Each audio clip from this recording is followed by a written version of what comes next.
Hi friends, welcome back to Janu Jay's kitchen. ನಿಮ್ಗೆ ಏನಾದರೂ ನಮ್ಮ ಚಾನಲ್ ಇಷ್ಟ ಆದರೆ ಲೈಕ್ ಆ್ಯಂಡ್ ಸಬ್ಸ್ಕ್ರೈಬ್ ಮಾಡಿ. ಫೇಸ್ಬುಕ್ಕಲ್ಲಿ ನೋಡ್ತಾ ಇದ್ದರೆ ಫಾಲೋ ಮಾಡಿ.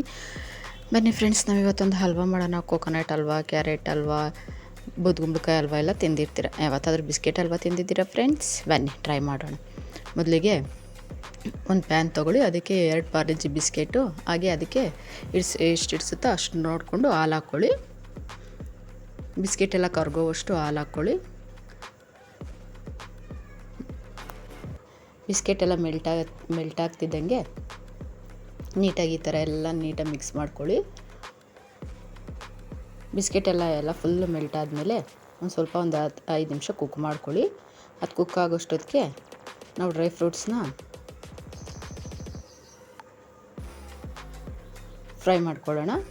ಅದಕ್ಕೆ ಕಟ್ ಮಾಡಿರೋ ಬಾದಾಮಿ, ಗೋಡಂಬಿ ಸೇರಿಸ್ಕೊಳ್ಳಿ. ನಾನಿಲ್ಲಿ ಬಾದಾಮಿ, ಗೋಡಂಬಿ ಮಾತ್ರ ಹಾಕ್ತಾಯಿದ್ದೀನಿ. ನಿಮ್ಗೆ ಯಾವ ಡ್ರೈ ಫ್ರೂಟ್ಸ್ ಇಷ್ಟ ಆಗುತ್ತೋ ಆ ಡ್ರೈ ಫ್ರೂಟ್ಸ್ ಎಲ್ಲ ಸೇರಿಸ್ಕೊಳ್ಳಿ. 1-2 ನಿಮಿಷ ಚೆನ್ನಾಗಿ ಗೋಲ್ಡನ್ ಬ್ರೌನ್ ಆಗೋವರೆಗೂ ಫ್ರೈ ಮಾಡ್ಕೊಳ್ಳಿ. ಇದು ಫ್ರೈ ಆದಮೇಲೆ ಸೈಡಿಗೆ ಇಟ್ಕೊಳ್ಳಿ.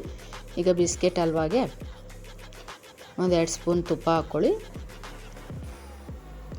ತುಪ್ಪ ಹಾಕ್ಕೊಂಡು ನೀಟಾಗಿ ಮಿಕ್ಸ್ ಮಾಡಿ ಪ್ಯಾನ್ ಬಿಡೋವರೆಗೂ ನೀಟಾಗಿ ಕುಕ್ ಮಾಡ್ಕೊಳ್ಳಿ.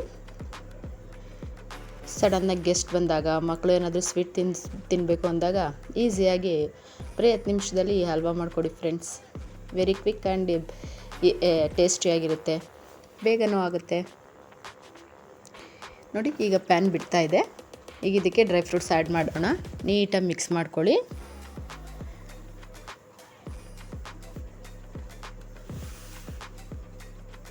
ಈಗ ಡ್ರೈ ಫ್ರೂಟ್ಸಿಗೆಲ್ಲ ನೀಟಾಗಿ ಮಿಕ್ಸ್ ಆದಮೇಲೆ ಮತ್ತೆ 5 ನಿಮಿಷ ಕುಕ್ ಮಾಡ್ಕೊಳ್ಳಿ.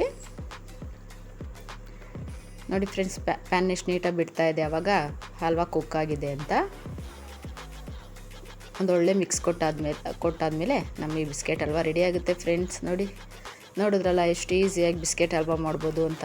ನೀವು ಮನೇಲಿ ಒಂದ್ಸರಿ ಟ್ರೈ ಮಾಡಿ, ಹೇಗಾಗಿತ್ತು ಅಂತ ಕಮೆಂಟ್ ಮಾಡಿ ತಿಳಿಸಿ ಫ್ರೆಂಡ್ಸ್. ಬನ್ನಿ ಟೇಸ್ಟ್ ಮಾಡೋಣವಾ? ರಿಯಲಿ ಫ್ರೆಂಡ್ಸ್, ಸೂಪರಾಗಿ ಆಗಿದೆ. ನೀವು ಟ್ರೈ ಮಾಡಿ, ಹೇಗಾಗಿತ್ತು ಅಂತ ಕಮೆಂಟ್ ಮಾಡಿ ತಿಳಿಸಿ. Thank you.